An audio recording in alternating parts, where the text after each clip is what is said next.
welcome to Outrage and Optimism. I'm Tom Rivett-Carnac. I'm Christiana Figueres. And I'm Paul Dickinson. This week, we talk about the pivotal moment the world is facing in the US election in the next few days. We speak to John Podesta, former counselor to President Obama, and we have music from OK Go. Thanks for being here.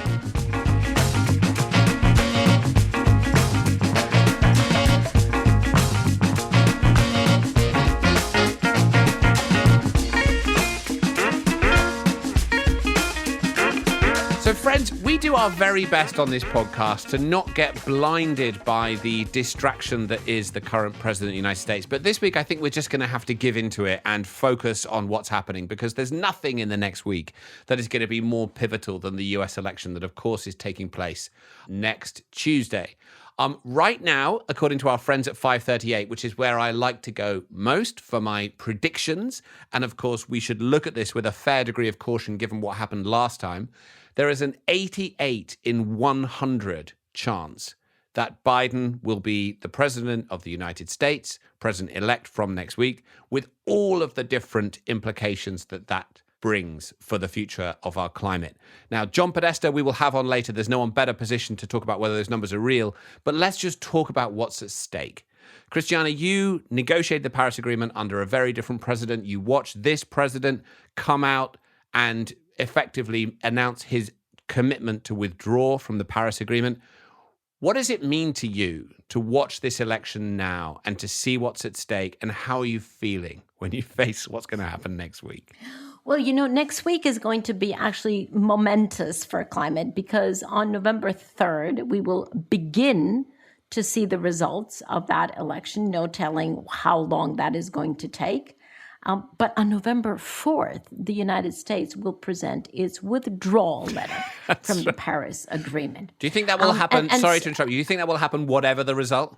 Yes. Yeah. Okay. Yeah. Yes, for sure. Won't they be busy trying to sue the other side, or kind of, gerrymander? No, I'm sure that letter is already primed and programmed into some computer or whatever. And, right. The responsible person only has to click. I've been asking myself that for the last 4 years. Who's the responsible person? Well, I'm hoping that the responsible person is a lawyer at the White House or at who's going to be very busy. I'm sure that this is top of mind, but I'm hoping that it's someone who, since 4 years ago, has actually read the Paris Agreement, because apparently that person now knows that the only date in which they can submit that letter of withdrawal is the 4th of November, 2020, which is not what they told the president 4 years ago. So apparently they have since then read the Paris Agreement, soup to nuts, start to finish, which is not terribly difficult because it's not a very long document. Anyway, for me, the feeling, obviously, of that withdrawal letter is half of me is going to be just savoring the ignorance that was displayed 4 years ago about thinking that they could withdraw immediately, and that's pretty sad. But also, I will be counting, like everyone else, every single vote of that election, because that is either a definitive for the next 4 years withdrawal, or that is a temporary withdrawal until January, when we have a new president and they can just send another letter and rejoin. And there are huge implications, obviously geopolitically, pretty ridiculous that in the face of Chinese announcement recently, in the face of the Japan announcement this week from the prime minister that they're going to be at zero net by 2050, Korea moving forward, the EU moving forward. I mean, honestly, the G7 is basically, minus the US, the G7 is basically set to go to decarbonized economy by 2050. And now you have three of the most important economies in Asia, China, Korea, and Japan, also aligned. Just missing India, but they will be figuring out under what conditions they will also be able to do that. So it's just, I can't even find the words to describe how odd it is that when the world is moving in one direction, that someone decides to paddle up the river with broken paddles. I mean, how on earth can you expect any progress? Yeah. He's playing a different game. Paul, what do you think? Yeah, I want to notice just what an extraordinary moment this is. It's an absolutely extraordinary moment, I think, in all of our lives. And, because of everything that Christiana has just put so eloquently and effectively, because the US is important, the shape of a lot of industry for the next, decades is going to be potentially hugely altered by the next 7 days. Yeah. It's just so strange. I feel like I'm floating in space or something, and like anything could happen. And my heart's full of sort of best wishes for the outcome that doesn't kind of destroy us. But, it feels like a kind of twilight. Now, I looked up twilight twice in the dictionary. In one dictionary, it says the sort of half light before dark. But in another dictionary, it said the half light before dark or dawn. But twilight. Twilight. Nice. And that twilight quality, of course, and many commentators, far better positioned than us, have talked about the fact that it's because we've entered into a post-truth period. But there's one particular story that I'd love to bring into this podcast. Christiana, I remember when President Trump announced in the Rose Garden that he was going to withdraw from the Paris Agreement, and you had a particular process for processing that event. Do you want to just share what you did that day as you watched him? Yeah. First of all, my heart went out to all the roses in the Rose Garden that actually had to listen to this. I mean, it is total rose abuse. But I was traveling, and we all knew that this speech was coming. The EU 2 days before came out to say, no matter what the White House does, we're staying in. China came in 1 day before saying, no matter what they do, we're staying in, etc. So it was pretty clear that he wasn't going to be followed. But so he had this speech, and I was sitting in some hotel room, sitting on the edge of my bed with a piece of paper. Sorry, it was paper and a pen, pretty primitive. And I thought, I am going to write down every sentence that he says that is factually correct, because, that's important information. And little did I know that would have been historical to get a sentence that was factually correct. But this was way in the beginning of his presidency, so we didn't know what behavior patterns we would be observing. In any event, so I listened very carefully to the entire speech, and I finished with a blank piece of paper. There was not one sentence that was factually correct. And I thought, how is it possible that the largest economy in the world, its leader, is so ill-advised by whoever is advising him? I don't expect him to sit down and read the Paris Agreement, but certainly his advisors have the responsibility to read that and to know the circumstances under which it was adopted, and not to invent science fiction and present it as reality. I was just aghast. And as policy for nearly 400 million people. Yeah. I mean, there is an explanation, Christiana, and you kind of know what it is. I think we all do to an extent. And this is something that, you can say, whether it's the epitaph for this Trump period or whether it's the, preparing ourselves for the next 4 years. But there was an article in the New York Times in January about the sheer number of fossil fuel industry lobbyists who'd made their way into senior positions in environmental protection. This Citizens United ruling in 2011 said that business could spend without limit to influence the political process. And, the result of that is this kind of constriction. We're spending money on goods and services, and it's stopping us passing laws to do anything about it. But I have been listening to a great podcast, actually, by the BBC called How They Made Us Doubt Everything. And it talks about tobacco lobbyists and then, fossil fuel industry lobbyists, opposing science, opposing government action. And my question at this special moment is, why are those people not in jail? Because if you mess with, the biosphere, I'm in it, by the way, and so are my friends, and you're messing with me. Mm. It's very interesting. And I mean, apart from getting over my astonishment that you actually listen to podcasts these days, Paul, for which I'm actually very proud of you that you started doing that. It's sponsored. I'm raising money for my nephew's Christmas present. I would also point out something I came across this week was an amazing expose that was generated by Greenpeace Canada. I don't know if either of you have seen this, that exposes the strategies that oil and gas companies are still taking in Canada to resist legislation and regulation. And they're no longer saying climate change isn't happening, what they're trying to do, the tool by which they're trying to prevent progress, is by persuading people that it's too late, that there's no point in doing anything. There's nothing we can do about it, which is amazing. That apart from anything else, it sort of feeds into the optimism idea and the way they're kind of almost endorsing the strategy that we have adopted, that optimism can create an outcome because they're trying to spread pessimism. But I agree with you, Paul, that will probably ultimately become... That strategy wouldn't work if the fire brigade, your house is burning down or something, and the fire brigade comes and says, I'm sorry, it's too big, we're not gonna waste the water. That's right. That's not the way fires work. Sorry, feeling riled. I think we should listen to John. Okay, an expert, a real homegrown U.S. political expert. Yeah, because none of us are U.S. citizens to begin with. But John Podesta, as Tom introduced him, he was an advisor to President Obama on climate issues, on strategy. Certainly, he was the main brain behind the participation of the United States in the lead up to the Paris Agreement. He was one of the main brains in all of the conversations with China and with India before the Paris Agreement, and is a deep connoisseur of both U.S. politics and climate change political dynamics. And so that puts him, that combination of experience puts him in a very unequaled position here to comment on what we're seeing just a few days before the election.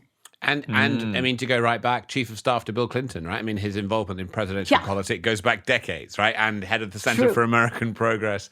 So yeah, I agree. And how amazing to get John Podesta to speak on this podcast the week before the election. So he did actually win the last election. It's worth remembering that that's true. Hillary by got 3 million, million more votes than the other guy. Yes, he did. All right, good call, Christiana. Let's go to John Podesta, and we'll be back afterwards for a bit more discussion.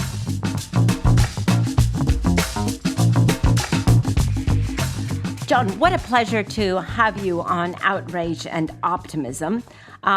We are all biting our fingernails, all 20 of our fingernails here, just what seems like just seconds before the election in the United States. But given where you were practically 4 years ago, we would love to hear your thoughts, John, on is it not true that at this point, 4 years ago, we were all pretty assured of the fact in quotation marks, that there was a very comfortable lead for the Hillary Clinton campaign. And now we're again in the situation of seeing a comfortable lead. Is the lead this time any different than the lead 4 years ago? Well, I would say the answer to that is yes. 4 years ago, we came out of the debates with a lead, about the same size lead in the battleground states that Biden had. But there are several things that are different. There's less third-party vote this time around, so that Biden is actually over 50 in the key battleground states he needs to win. We were never over 50 at this period of time. We had a couple of developments towards the end that were really unexpected and upended the race a little bit, hurt us with some key swing voters, particularly non-college educated white women. The most important of which was the letter that Jim Comey sent to Capitol Hill 10 days before the election. So just would have been a few days ago, that said he was reopening the email investigation of Hillary. The whole thing that lasted for 2 years never really amounted to much of anything, but it cast that big shadow on her. We saw the race narrow during that last week. We thought we were still going to have the edge in the Electoral College. Obviously, she won by 3 million votes, but we lost. We went under by those 70,000 votes in the 3 states in the Electoral College states. I think Biden's in a more comfortable place there. I think the vote is more baked. It's been consistent. if you look at the polling averages, he's well ahead in Michigan. He's up by more than 6 points in Wisconsin. He's up by just under 6 points in Pennsylvania. It's still competitive in North Carolina, Florida, Arizona, but Trump won all those states, so he can't afford to lose any of them. And Biden is currently ahead in all of them. What remains unclear is how effective the voter suppression techniques will be. Will they be able to contest in court some of the ballots that are being cast, particularly the mail-in ballots? Which we have a tradition of mail-in voting. It's always been fine. There's no, Trump's own FBI director said there's no reason to believe that there's a fraud in the mail-in voting. But Trump has constantly been on that, sort of tune. And then will there be voter intimidation for the, what is likely to be still a very significant same-day voting on Election Day? Through Friday, about 60 million people have already voted. That's about 40%, a little over 40% of what the vote cast in 2016 was. By the end of the weekend, it's probably over 50. So we're well on our way to probably 2/3 of the vote being cast before Election Day. But that last weekend on Election Day, I have no doubt that there'll be efforts by outside groups, by the Republican Party, by outside forces, including, our friends, the Russians are back, trying to suppress the vote, intimidate the vote. In any fair election, Biden would win. Trump's strong disapproval rating now in the United States is 50%. You can't get reelected on that unless essentially you're what I would describe as cheating. You're kind of selecting the electorate by trying to make sure people can't vote or are discouraged from voting or their votes aren't counted. So we have to be aware of that. We have to do everything we can to make sure people are getting out to vote, that we're encouraging all our friends, our families, our contacts. But people are working very hard. No one's taking anything for granted. And I think that Vice President Biden and Senator Harris will continue to campaign like this is not one. And yes, correct. Until the last vote is counted. Until the last vote, not even until the last vote is cast, but until the last vote is counted. Correct. John, that heavy voting by mail has advantages because all of those who are voting by mail, as you have pointed out, are probably pretty clear about where they're voting. Otherwise, they wouldn't be voting early. However, it does pose a logistical challenge, right? Because all of those votes need to be opened up. They need to be counted manually. And that means delays. That also means potential human error. So how do you assess the impact of mail-in voting, both positive and negative? Where do you come out on that?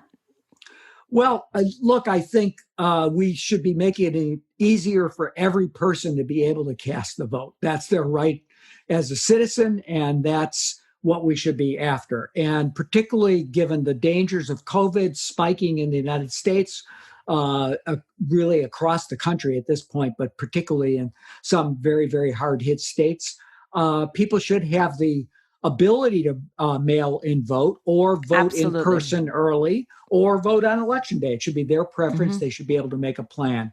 I think that with respect to counting, that's a state decision about when to count the votes.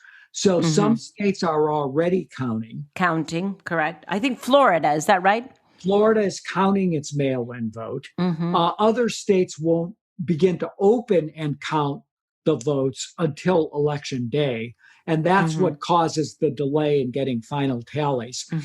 Because of problems in computer voting and fears about voter systems being hacked, et cetera, most states have gone to something in which there is a paper backup on the ballot. A lot of states now, you have a system where even if you're voting on a touch screen, it prints out a ballot.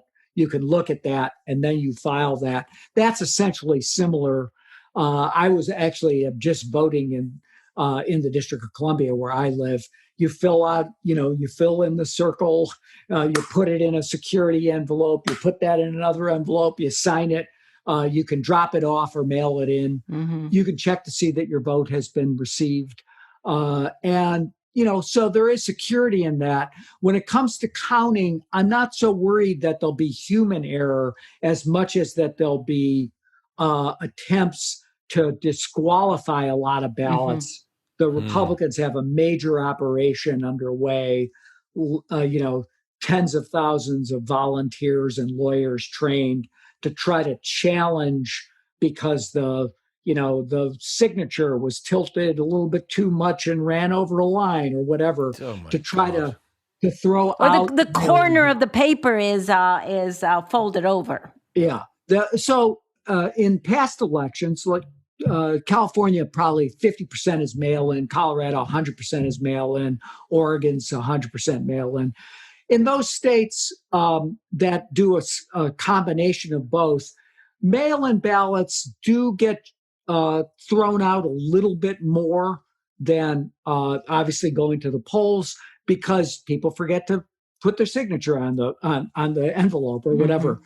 There's a process called curing where it is noted that the ballot was cast, but there's some technical problem, like, for example, the one that I mentioned, somebody hasn't signed their ballot. There is an opportunity to go back to that voter and say, "Oh, wow, you can cure your ballot." States are different about the time frame for doing this, but obviously the operations on both sides, Republicans and Democrats, will be looking to chase the ballots that have been tossed to try to get the voters to cure them. There's a tremendous amount now going into voter protection, making sure ballots are received, fighting back against the efforts to suppress, certainly pushing back on efforts to intimidate the vote. Trump encourages that. He tells the Proud Boys to stand back and stand by. These are the guys with assault weapons who, tend to run around, show up at the, on the steps of the Capitol or show up at polling places. But I think the Democrats are well prepared to try to push back on that. Spent a lot of time with attorneys general, where Democratic governors, where we have Democratic governors. Fortunately, we do have them in Wisconsin, Michigan, Pennsylvania, and North Carolina, key states, to make sure that that people feel safe about voting. They can go out and vote, and they can get their votes counted. There's just cases galore being challenged, with the Democrats wanting to make it easier to vote and the Republicans wanting to make it harder to vote. There's a reason for that. Amazing. Because the demographics of who's voting, particularly these Trump voters, are narrowing and narrowing. Our country is, as you well know, is quite diverse. Young people, people of color, they want to do everything they can to tilt that playing field so those people who are new voters into the system, particularly younger voters, don't have an opportunity because they're not voting for Trump, or they're, in large numbers. They're right. He's losing that vote by tremendous margins, probably 2-1. John, you also mentioned international interference, which was a novelty 4 years ago, but is no longer a novelty. Apparently, is it here to stay? And why are we in this situation again? If it happened 4 years ago, why are we not better prepared and better shielded than we apparently are? Because here we are again dealing with bots and all kinds of influential political messages through social media, et cetera, et cetera. How is it possible that we knew that we had that as a weakness and that we're in that situation again? Well, I think there are really two reasons for that. The Russians are clearly back. The Iranians are kind of fooling around, evidently, in this election.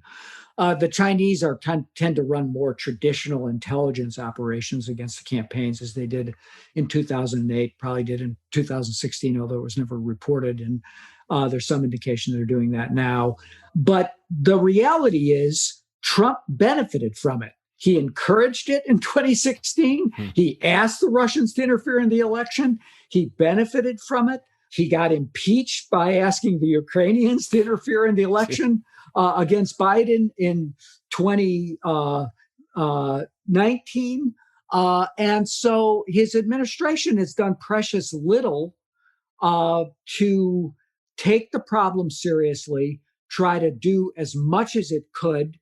The Republicans on Capitol Hill reluctantly, finally, were forced to go along with providing states more resources to basically be able to more secure their voting systems themselves, although it sounds like the Russians have hacked into at least a couple of systems this year.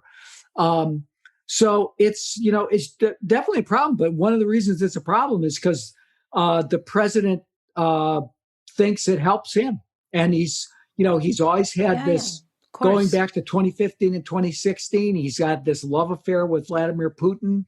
He's let him, he's basically said, I believe him and not the intelligence community. He's ignored all the U.S. intelligence committee. U.S. intelligence community. Yes. Exactly. The Russian intelligence community is very hard at work hacking U.S. systems. And so, why wouldn't they come back? How much? Think about the ROI. It's been no consequences, right? Yeah. Very little consequences. And they've had a compliant president in a context in which he's breaking down traditional alliances, throwing doubt on NATO. Why wouldn't you come back? Yeah. John, can I ask, we want to ask you some more broad questions about what's happening in the US and also some climate related things. But just before we do, we're a week out from the election. You're going to be obviously watching the results as closely as anybody. At what point are you going to feel the result? Is it Pennsylvania? Is it Florida? Is it a particular county you're looking at? Well, I think because of the way they're counting the early votes and the mail-in votes, I think we'll have the most complete picture on Florida. On election night. If Biden wins Florida, he's ahead now by a couple of points. If he wins Florida, that's game over. Done. There's right.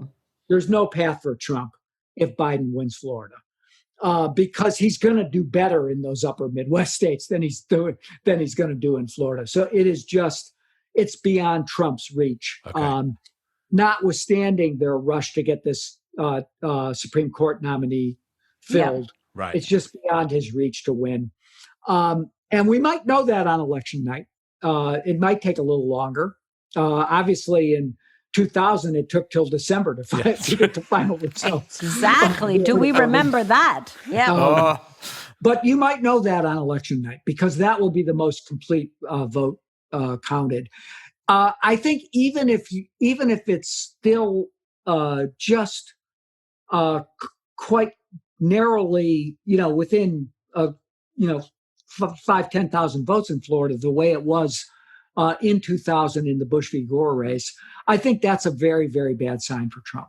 Okay. Again, in 2016, he won Florida by just over a percentage point, but those upper Midwest states were closer than that. So if it's kind of Bush v. Gore numbers, that means that Wisconsin ought to come through, Pennsylvania ought to come through, Michigan ought to come through. So pay close attention to that. Okay, so that's a shout out to our listeners in Florida. Yeah, it's very important. John just explained, As Tim Russert always would do with his whiteboard, Florida.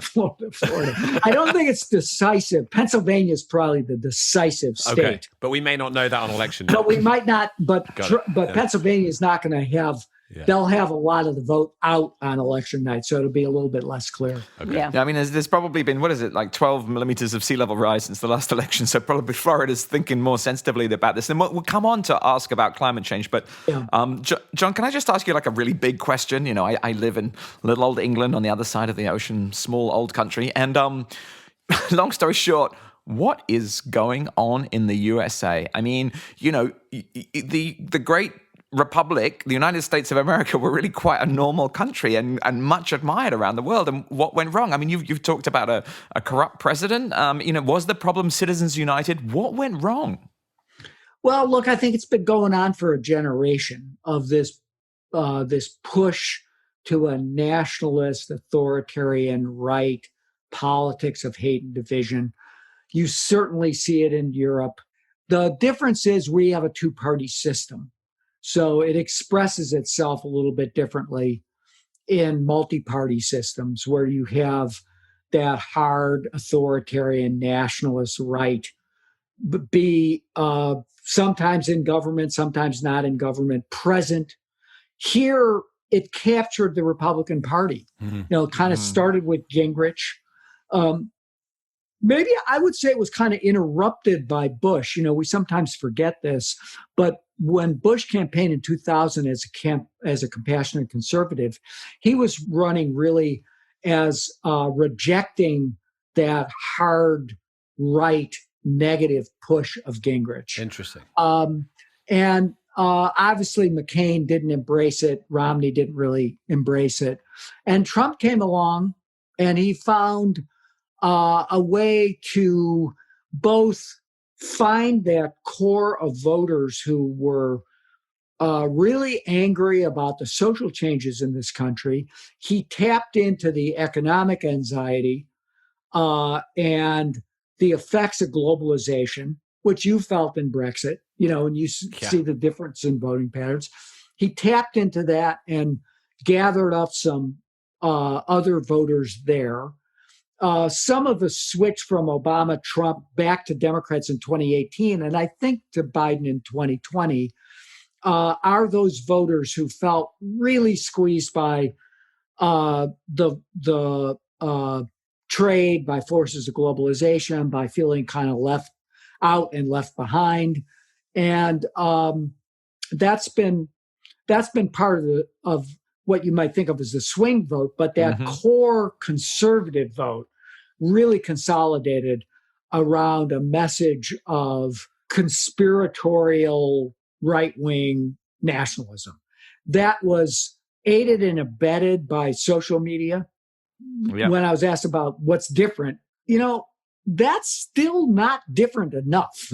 True. For all the pressure of the puke that's running through social media, the conspiracies, now the QAnon, which is flipped back over to Germany in particular, but to Europe in general, all that stuff was for years the profit engine of companies like Facebook and to a lesser extent, you know, Twitter, YouTube, now even TikTok's trying to throw them off, but the fire's been set. Yeah. Yeah. So it's a little bit too little and it's a little too late. Yeah. And I think that has had a profound effect on the way kind of people see politics in the U.S. and you know, in general around the world. It's astonishing how quickly that's grabbed the zeitgeist and people have sort of seen things differently through that. I want to pivot now. I mean, obviously there's so many people now that are really concerned about the climate issue, even more than there were 4 years ago. And there's a lot of hand-wringing that goes on as people look at Biden and sort of say, well, where really on the priority list does climate fall for him? I mean, you will know more than anyone else in 2008, Obama came in, made the decision to go to healthcare. By the time we pivoted to climate, it was a different story, right? That's well established. So what can we learn from the fact that Biden is closing on climate in this campaign? And does that portend the fact that he's going to make this the big legislative run at the beginning of his term? Yeah, I think there's a bunch of explanations for that. You know, he didn't come into the primaries as the guy who was emphasizing climate, right? The way some of the other candidates did. But Democratic primary voters were in a demand mode. They were saying, this is serious. This is a top tier issue. This rivals healthcare for things that you need to have a plan for, you need to prioritize, and we expect a lot. What's ended up happening was climate solutions, climate as a problem, was always a kind of 60% issue in the US, but it was not it was way down the salience list. Yeah. That's shifted. Part of that's the activism of young people, particularly Sunrise and the groups that have been out campaigning on this. Some of it is just the focus, as I said, of Democratic primary voters. A lot of it is that we are experiencing the devastation of climate while we're sitting here talking on this podcast. Exactly. The fires on the West Coast, the hurricanes in the Gulf. There was a week in September where 4 of the most polluted cities in the world were on the West Coast of the United States. Unbelievable. Portland was the most polluted city in the world. I don't know if you've ever been to Portland, but it's kind not of usually polluted. That's right. Green, Big trees. Berlin city. Wait, and this summer, John, didn't Washington, D.C. just have the most record-breaking heat wave for days? Yes, records, heat over 90. You'll help me convert that to Celsius for your very hot, very hot. It was hot. It was hot here, and it's combined with, I think, now people's real sense of the nature crisis, the loss of species, the tremendous pressure on the oceans, etc. People are seeing it. They're feeling it. They know things have changed. Nobody knew what a derecho was a year or two ago. Now it's kind of wiping out the state of Iowa. Yeah. These extreme weather events combined with the press finally sort of taking it seriously. And the debates are a good example of this. When Chris Wallace announced his debate topics, he didn't have climate change in it. And, I was helped form this organization called Climate Power 2020, whose sole purpose was to inject and win the politics of climate in 2020 election. Us, Move On, Sunrise, and others mounted a major campaign to push to say, what is this? Is this Rupert Murdoch telling Chris Wallace what the topics ought to be? And to his credit, I didn't think the questions were that great, but they were there.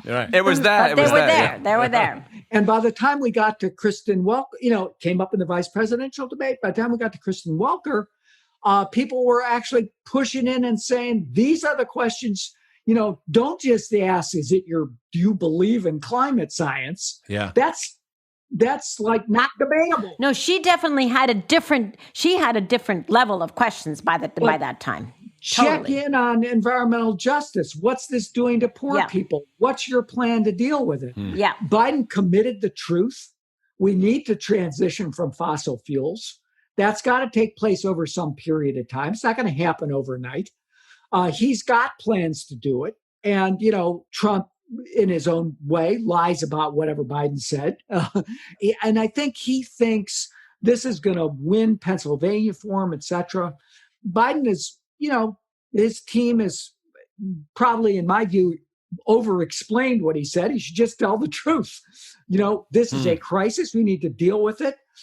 We can do this over a period of time. And guess what? It's going to create millions of jobs, tens of thousands of new businesses, put people to work at all skill levels, doing the work that needs to be done. Yeah. John, that was going to be my question to you, because yes, you say that there's so much more awareness because of the negative impacts of climate change and what was happening with nature, which are both the same thing. Yes, I agree. And also, I wanted to know from you, whether do you think that there's more awareness of the benefits and the opportunities and the economic stability and the better health and the better cities and the better transport, et cetera, better food production that comes with action on climate? Are we actually beginning to turn the curve from seeing climate only as a huge burden that we have to bear versus an opportunity that we can move into? Yeah, that's a great question, Christiana. And I think the answer to that is yes, and it's kind of borne out in what the program Biden put on the table is. He calls for $2 trillion worth of investment, creations of millions of jobs. Morgan Stanley, maybe it was Moody's, I can't remember, I think it was Morgan Stanley, put out an analysis that said Biden's plan will create millions more jobs than Trump's plans of just more tax cuts for wealthy people. And I think people can get that. It's not abstract. They know and they see, because it's happening around the country, that people are going to work in these clean energy industries. They're transitioning the energy system to more renewables.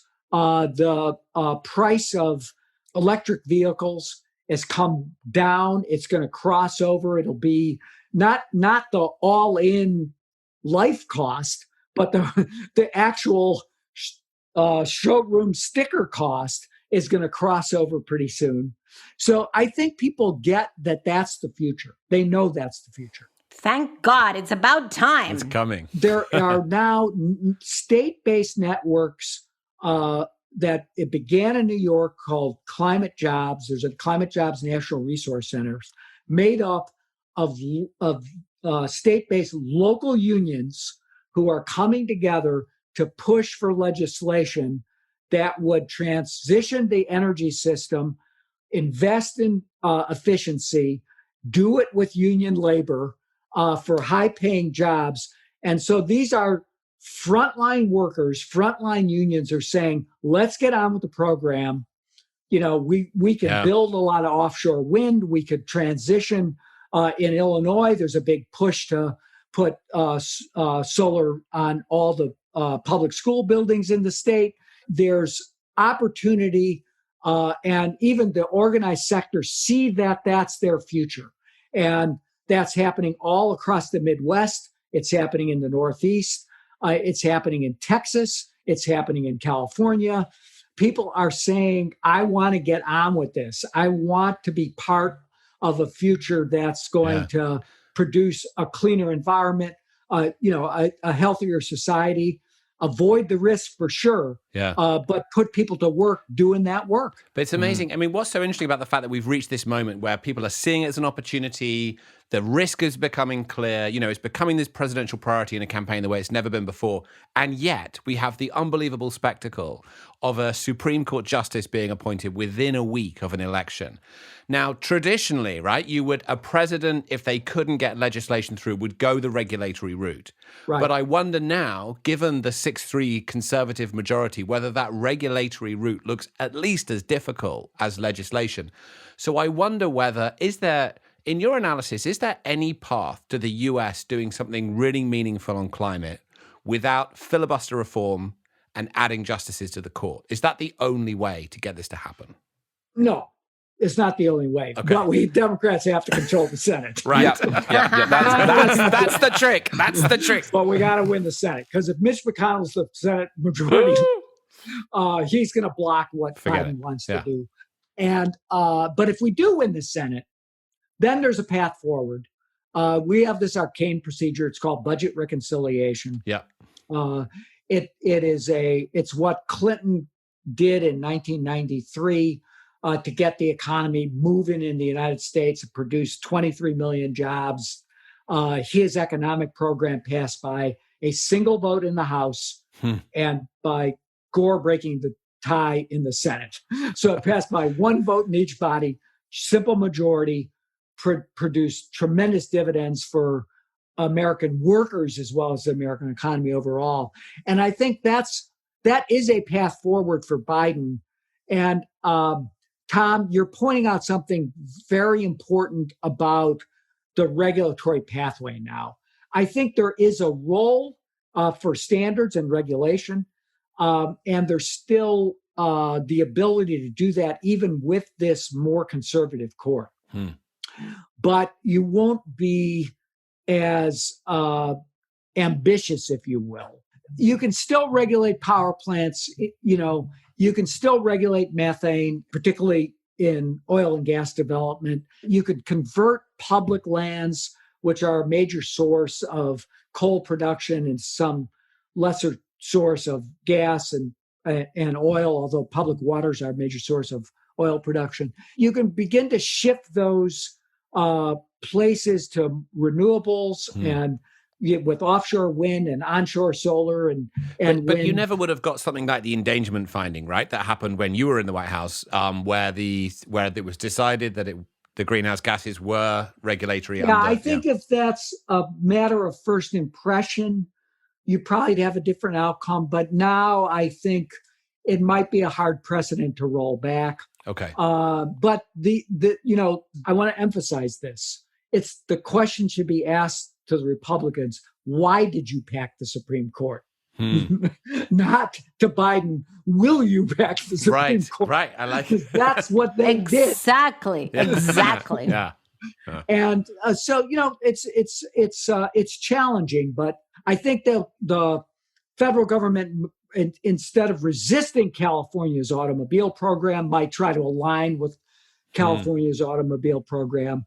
Gavin Newsom, by the way, just announced that no new car sales in California that aren't zero emission by 2035.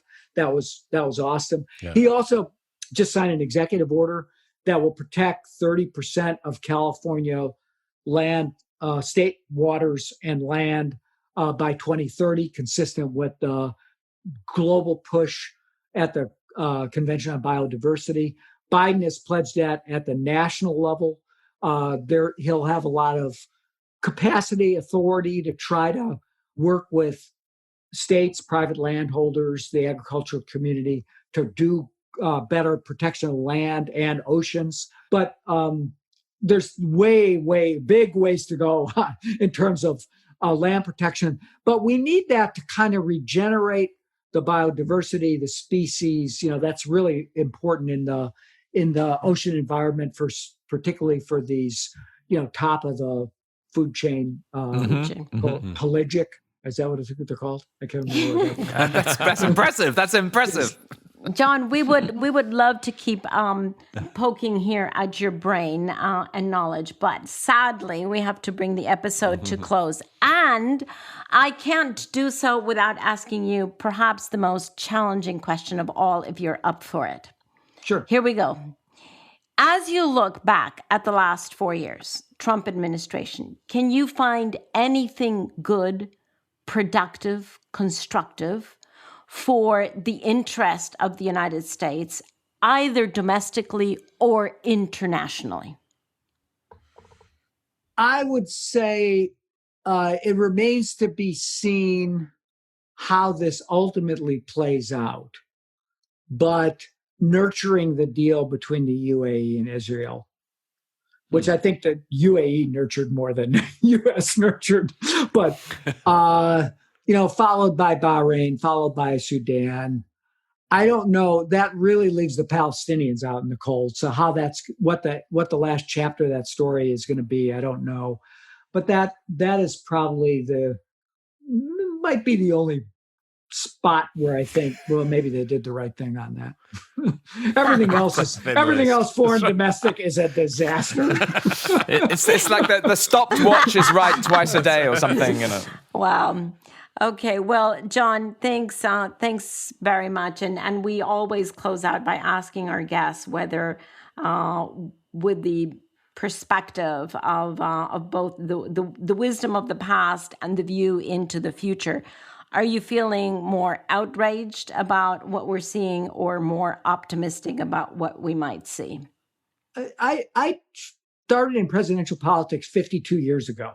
So I try to keep a more even keel. I'm outraged when I'm talking to my wife, and I'm optimistic when I'm talking to my grandchildren. Poor wife, poor Mary. She's a good soul. She takes it all in. She is a good soul.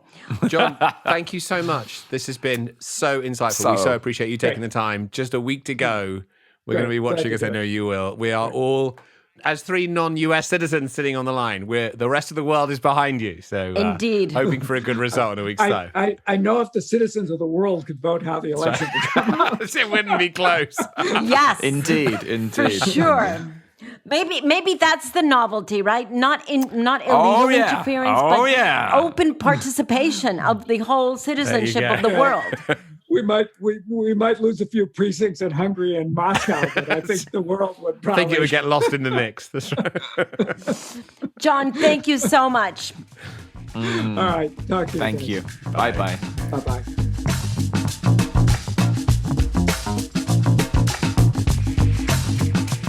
Okay, how amazing to get a chance to sit with John Podesta just a few days before the US election. That was amazing and weirdly reassuring, I thought, that he felt so calm as he was facing this, although, of course, he's aware more than anyone the implications and the stakes. What do you guys leave that conversation with?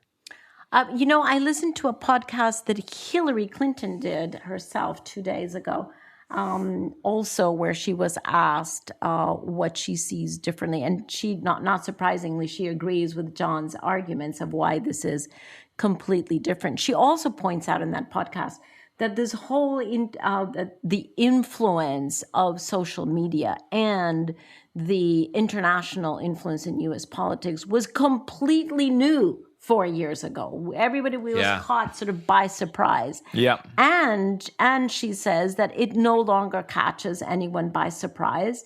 That if you want to be on the positive side, that people are beginning to be a little bit more discriminatory with respect to I don't know, the inventions that are made on social media about candidates, and that social media is beginning to have less influence. Do you think that's true? Anecdotally, yes, I think that's true. I don't have any evidence to suggest that people are not believing social media stories, but my experience of my social group and knowing younger people is that there's much more skepticism and discriminatory perspective that is brought to discriminatory in the sense of being discriminating in terms of what is true towards what they read online. I'm still a little bit suspicious because a lot of this social media stuff is about us against machines, and the machines are getting bigger and stronger and better all the time. So I'm still nervous. I mean, one thing I loved about, on the social media point to a degree, I thought it was fascinating the way he talked about this core conservative vote getting concentrated around conspiratorial right-wing nationalism. He said that the hard right was not really embraced by Bush or McCain or Romney, but Trump tapped into it, this economic anxiety about globalization, and said that we'd had it with Brexit, and then made the point that this sort of pretty dangerous thing has formed now, and he definitely saw it aided and abetted by social media and the pressure of the puke, in his rather memorable phrase. It's not a pleasing image. I'm just telling you what the guy said. It's like I heard him. Because the thing is that puke is being pressurized and cooked by machines. So you've got to be, you've got to keep an eye on that. And to be honest, if it's oppressive regimes doing that, we need to kind of weaponize their dissidents with our technology, because this is not fair. We can't have asymmetric war against democracy. Well, no, indeed. And I mean, this is nothing, not going away anymore, right? This is going to be about, hopefully we can have a president after this election who actually will do something about it between now and the next one, rather than just sort of encourage it and sit back and give the implication that there's no consequences for messing around with democracy in other countries. The other thing which I thought was interesting was I sort of challenged him and slightly provoked him by saying, is it true that the only path to US climate action is now through filibuster reform and new justices on the Supreme Court? And actually, I felt he kind of had a sort of, no, it's okay. We can do this through budget reconciliation processes. I sort of felt quite like, he knows far more about me than me, obviously, about the legislative process and how you get bills through Congress. And it seemed to me that, although he didn't quite spell it out, that the tone of how he talked about that suggested he kind of had a plan as to how this would happen. And I found that weirdly reassuring. He had just incredible energy. I love that. Yeah. It's just kind of like all those terrible things. He's just like, he keeps plowing on. Yeah. I was also taken by his reducing this whole hysteria that everybody's feeling to Florida. Just stay focused on Florida, right? Wherever Florida goes, that's where the election goes. That's pretty amazing, and everyone listening to his conversation with us will be eagle eyes on Florida. because of the number of votes that they represent. But I did a little background search, and it so happens that there are 8 states that are allowed to begin to count votes ahead of time, not just Florida. And some of them can count 2 weeks before. Some of them cannot count until more than 2 weeks before. Some of them have to wait until weeks before. Some of them actually have to wait until election day themselves. But, it's a pretty arduous process. But Paul, you talked about machines. But the fact is that all of these little envelopes, right? And we tend to forget that envelopes exist, right? Because we don't mail anything anymore. But picture this, right? Election workers have to open envelopes, verify signatures against the registered signature. That is just incredibly time consuming. 2 or 3 minutes per vote, I reckon. Yeah, isn't it? Yeah. Then they have to remove something that is called secrecy sleeves. Then they have to start counting. This is just incredibly primitive. I'm not sure what other word to use. And there are 8 states that will be in that in the position of doing that if they so choose. And in fact, all of the 8, except 1, 2, 3, 4, 5, 6. There are 6 of them that cannot start that process until election day. The others can actually start ahead. But what a complicated system for those Where's of us Pennsylvania? who are used to.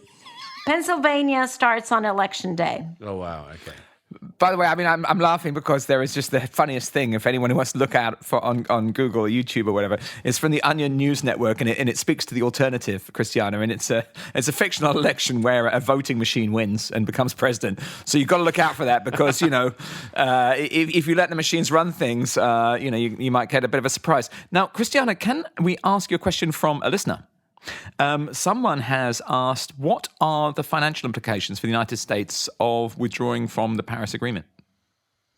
Yeah, we saw that question come in. So that depends on what we call, how we interpret financial implications. The fact is that the only, let's say, binding financial responsibility of the United States it's not even to the Paris Agreement, it is to the convention itself. And depending on whether you're a party to both the protocol or the or the Paris Agreement, it varies a little bit, but not much. But every country contributes to the operation of the Secretariat of the Climate Convention according to rules that are established by the UN and that have to do with the size of the economy. So larger economies pay more, smaller economies pay less. And that has been a standing formula for years.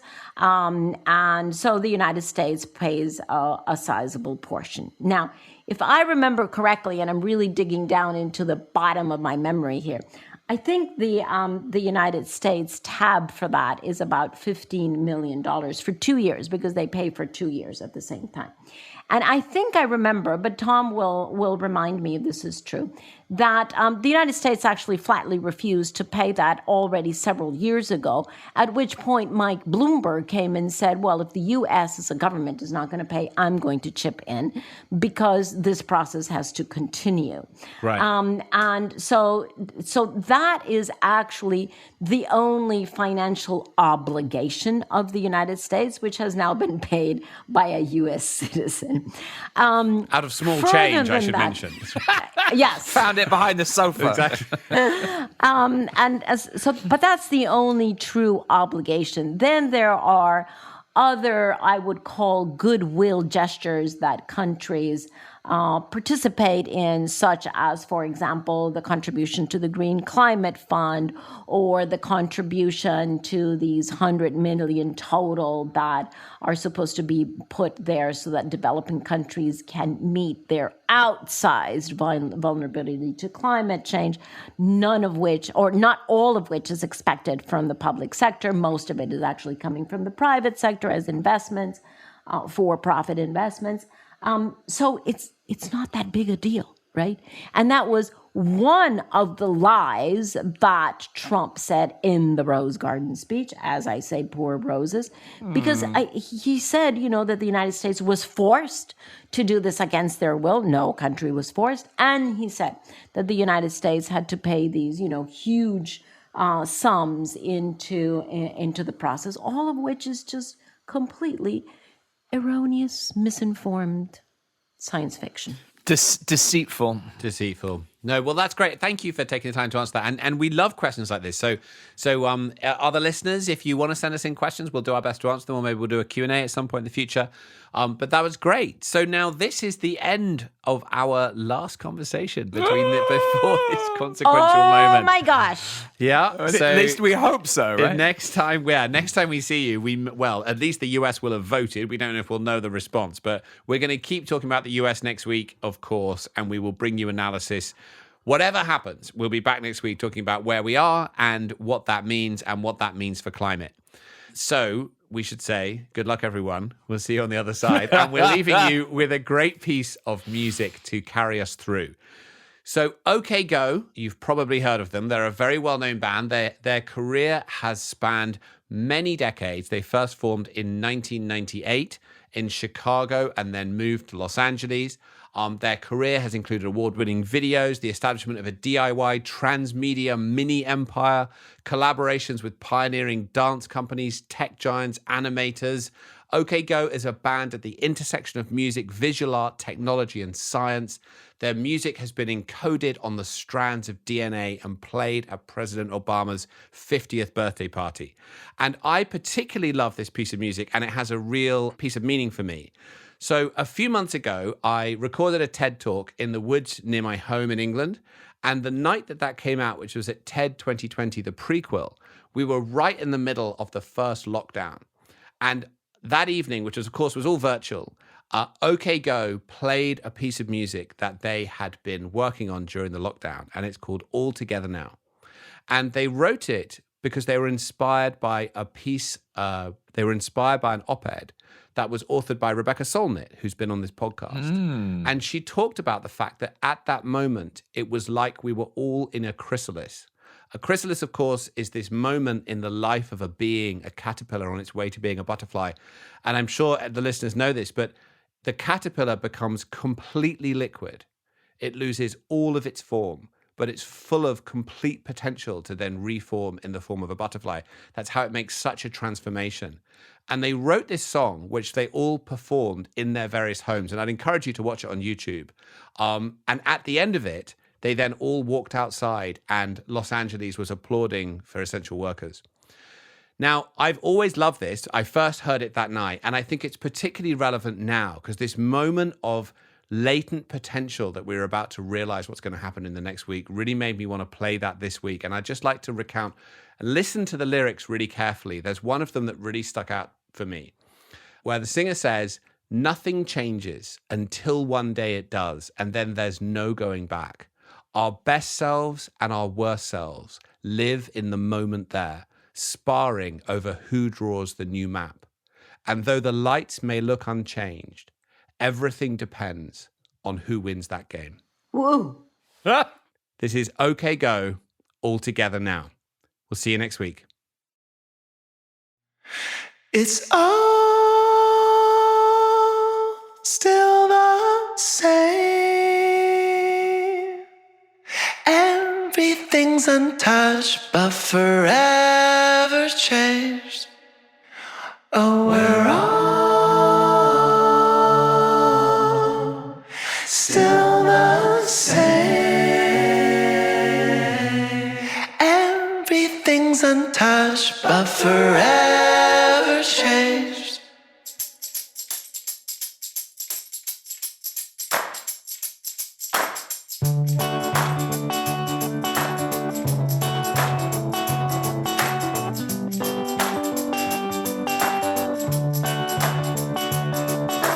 All the colors we painted yesterday, they look so different now. And all those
all together now, all together alone in the chrysalis. We're all together now, all together now, all together alone in the chrysalis. We're all together now, all together now, all together alone in the chrysalis. All together now, all together now, all together alone in the chrysalis.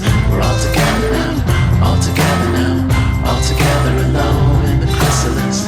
All together now, all together now, all together alone in the chrysalis.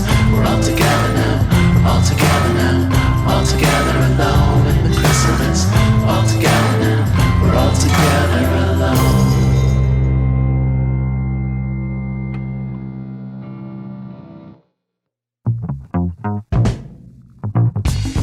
So there you go. Another episode of Outrage and Optimism.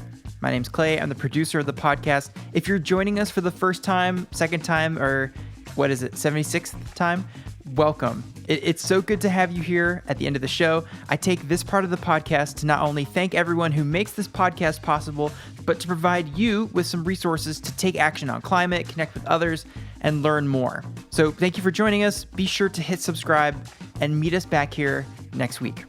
The song you just heard is called All Together Now by OK Go.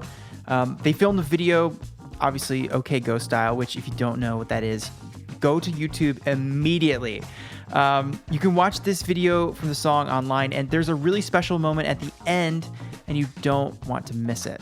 They're doing a really cool thing. All proceeds from the song are going to Partners in Health. It's such a cool social justice and global health organization. They're working to make healthcare a human right for all people, starting with those who need it most. Everything I just mentioned is all in the show notes. Go click around, watch the video, make a donation, and enjoy. Okay, special thanks this week to Jenna Sjogren for helping coordinate our interview with John Podesta, and thank you to Christian Rodriguez for getting the mic to John. Christian, I miss your cat. Pedro? I think his name's Pedro. Okay, Outrage and Optimism is a Global Optimism production. Our hosts are Christiana Figueres, Tom Rivett-Carnac, and Paul Dickinson. Global Optimism is a small team, but we get it done. We are Sarah Law, Katie Bradford, Lara Richardson, Sophie McDonald, Freya Newman, Sarah Thomas, Sharon Johnson, and John Ward. So I don't know if you've heard, but there's an election coming up, and millions of people are about to make a very important climate decision with their vote.